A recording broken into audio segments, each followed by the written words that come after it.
Ejercicio académico efectuado hasta ahora pues con el estudio de los 5 primeros capítulos del libro de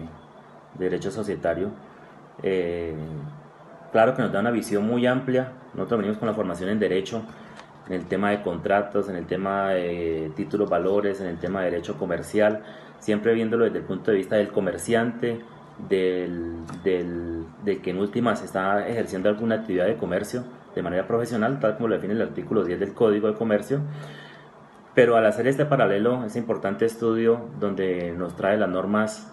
contables, las normas NIF, que de manera internacional, de manera financiera, da otra mirada totalmente diferente,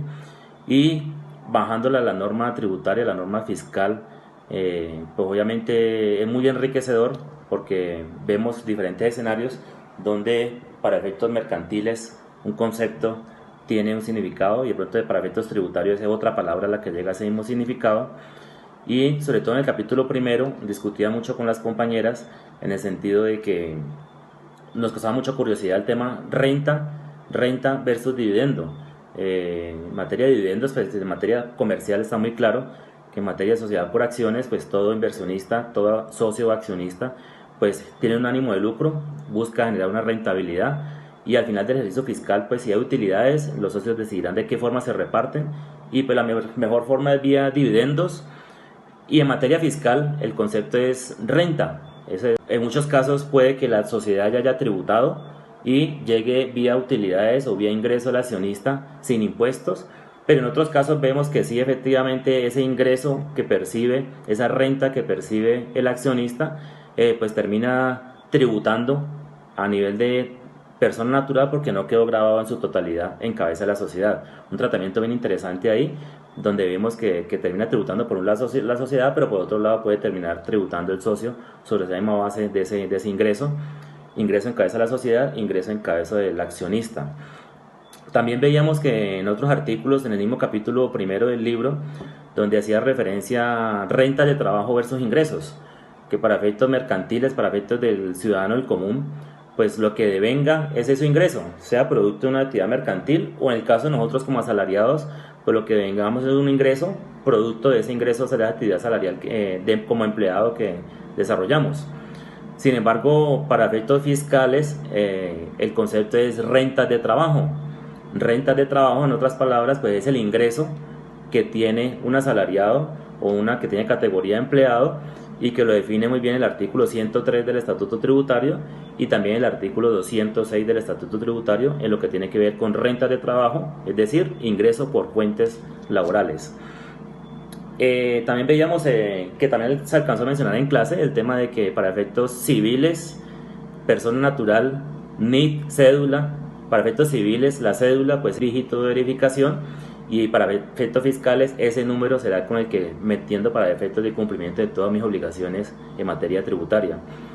En el caso de las personas jurídicas es un ente ficticio que se crea y al momento de crearse la DIAN le asigna un número, ese NIT, un número de identificación tributaria, y con ese NIT, esa es como la cédula para efectos de las sociedades, en la cual pues tiene que cumplir todas sus obligaciones tributarias y queda debidamente identificada e individualizada a través de ese número de identificación tributaria NIT.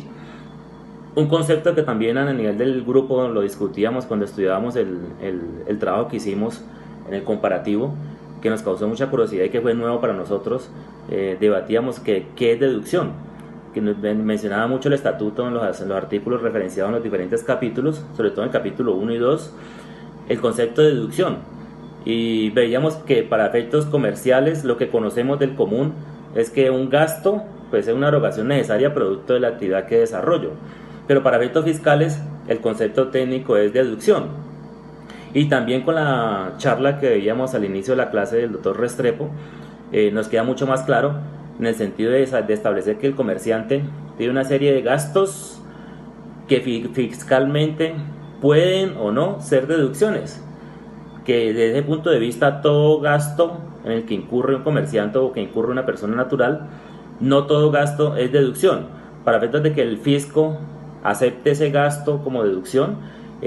y uno cree que todo lo que pagó producto de esa actividad, pues todo lo puede descontar a la hora de tributar, y quedó muy claro con el doctor Restrepo de que la administración tributaria parte de unos supuestos básicos como es la necesidad, el tema de la proporcionalidad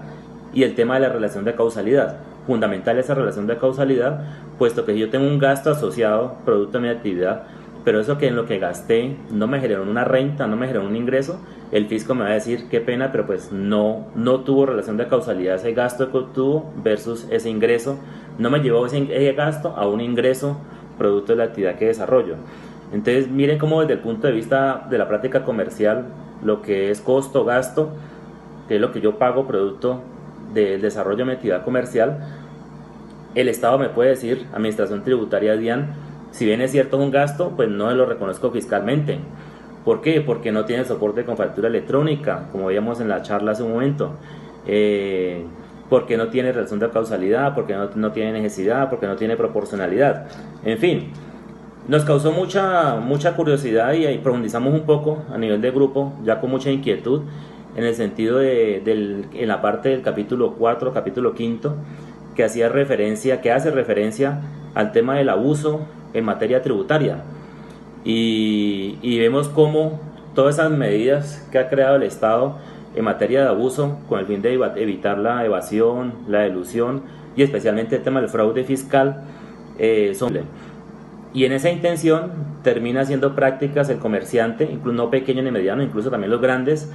haciendo prácticas evasivas, creando figuras ficticias con el fin de soportar costos y gastos como veíamos ahora, y en últimas creando incluso a nivel ya macro figuras internacionales donde en materia de paraísos fiscales venden en Colombia a un filial, a un establecimiento permanente o a un vinculado económico mejor del exterior, otra empresa del exterior que tiene menor carga impositiva, por ejemplo Panamá, le venden a Panamá casi que al costo de esa operación aquí en Colombia, tributos cero o cercano a cero, mientras que de Panamá vende a Estados Unidos y sí le vende a valor comercial y en últimas toda la utilidad se queda en Panamá y en Panamá empresas extranjeras tributan cero. Entonces un tema bien interesante que estudiamos, nos gustó mucho y lo debatimos en el sentido de que a través de ese tema de la figura del abuso tributario, a través de la figura del tema de vinculados económicos, pues la administración tributaria crea normas con el fin de que en últimas no se disfracen operaciones y en últimas no bajen la carga impositiva producto de operaciones simuladas, inexistentes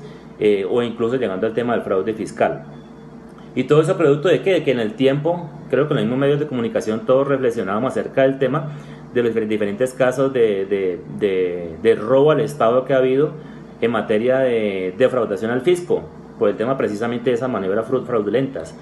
Desde ese punto de vista, los fiscales que dan fe y que certifican esas operaciones, y ahí el rol del abogado juega un papel importante precisamente para que en la parte administrativa generara esas alertas, esos llamados de atención, en el sentido de que si bien es cierto están buscando bajar la carga impositiva, eso le puede acarrear sanciones en otro tipo de escenarios. Ya del derecho, ya con propiedad podemos hablar de qué impactos en materia penal puede tener, y alcanzamos a estudiar de que hay varios tipos penales en materia de lo que son agentes de retención que se apropian de los recursos, el tema de simulación o fraude a través del abuso, de la figura del abuso en materia tributaria, que está por ahí en los artículos 860 y algo,